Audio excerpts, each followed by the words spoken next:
কি বাচ্চারা, কেমন আছো তোমরা? তোমাদের জন্য আজকে আর একটি গল্প নিয়ে এসেছি। এটা ছড়া নয়, ঠিক গল্প। তো এই গল্পটা তোমাদের কেমন লাগে তোমরা অবশ্যই জানাবে কিন্তু, কেমন? গল্পটার নাম একা একা থাকতে নেই। সত্যি একা একা কিন্তু থাকতে নেই। একা একা থাকলে কিন্তু অনেক বিপদ আপদের থেকেও যুদ্ধ করে চলা যায় না, এবং একা একা থাকলে আমাদের ভালোও লাগে না। কি সারাদিন একা একা থাকবো বলো?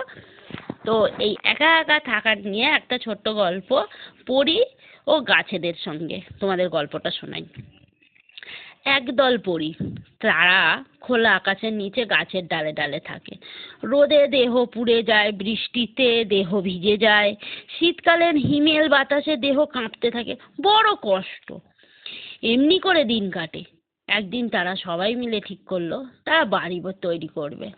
বাড়ির মধ্যে থাকলে আর কষ্ট হবে না, সুখে শান্তিতে থাকতে পারবে।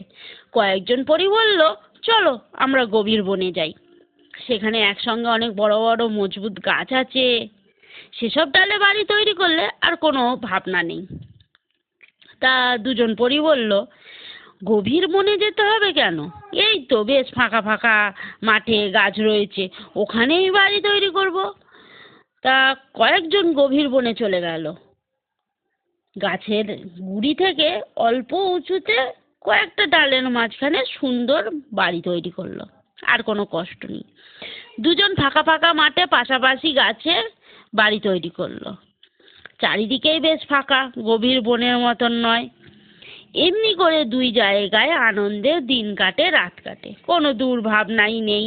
তাদের মনে সব সময় খুশির হাওয়া। সব দিন সমান যায় না, কখন যে বিপদ এসে পড়ে কেউ তা বলতে পারে না। একদিন হলোও তাই, বড় বিপদ আচমকা এসে পড়লো। একদিন বিকেল থেকেই বৃষ্টি ঝরছে, তারপর এলো বর্ষার রাত। হঠাৎ দমকা হাওয়া দিয়ে পাহাড়ি ঝড় শুরু হলো। হাওয়ার দাপটে সব যেন ওলট পালট হয়ে গেল। মাঠের গাছপালাগুলো কাঁপতে লাগলো। ঘন বনের মধ্যে একসঙ্গে অনেক গাছ, ফাঁকা জায়গা কম, তাই সেখানে ঝড়ঝাপটা তেমন সুবিধা করতে পারলো না। শুধু গাছের কয়েকটা ডাল ভেঙে পড়লো।